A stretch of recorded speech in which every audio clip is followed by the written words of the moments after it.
જ્યાં વિસનગર તાલુકાની 5 નંબરની બેઠકના ચૂંટણી અધિકારી લાંચ લેતા પકડાયા છે। ઓડિટર ગ્રેડ 1 દૂધ મંડળીઓના રાજેન્દ્ર બ્રહ્મભટ્ટ લાંચ લેતા પકડાયા છે। ઉમેદવારના ફોર્મમાં ખૂટતી વિગતના કારણે ફોર્મ માન્ય રાખવાની માંગણી હતી। રૂપિયા 3 લાખની લાંચ માંગી હતી। સવાલા બેઠકના મહિલા ઉમેદવાર પાસે તેમણે લાંચ માંગી હતી। 1 લાખ અગાઉ આપી દેવાયા હતા।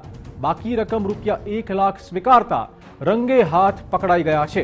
લાંચ પ્રકરણમાં અન્ય અધિકારીઓની પણ સંડોવણી હોવાની શક્યતાઓ સામે આવી છે। હાલ ગાંધીનગર એસીબી દ્વારા તેમની પૂછપરછ ચાલુ છે। વધુ વાત કરવા જોડાશે અમારા સંવાદદાતા મનીષ મિસ્ત્રી। મનીષ, કયા પ્રકારનું સેટિંગ હતું આખું?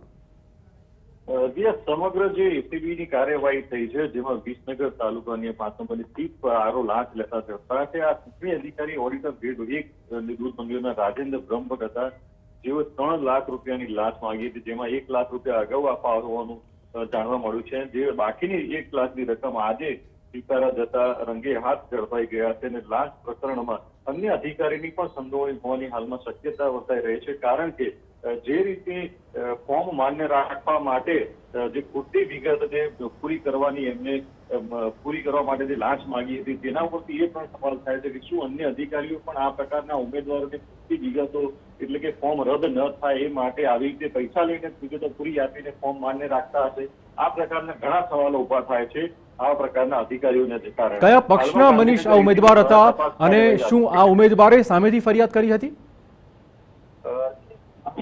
કોઈ ફરિયાદી કે ઉમેદવાર હોય છે એનું એસીબી દ્વારા નામ કે એનો ઉલ્લેખ કરવામાં આવતો નથી, એની માહિતી ગુપ્ત રાખવામાં આવે છે। પરંતુ એ રીતે આક્ષેપ કરવામાં આવે છે ત્યારે સ્પષ્ટ જણાય છે કે ઉમેદવાર પાસેથી આ રીતે પૈસાની માંગણી કરવામાં આવી છે અને એના કારણે જ આખો સમગ્ર મામલો બહાર આવે છે। ધન્યવાદ મનીષ।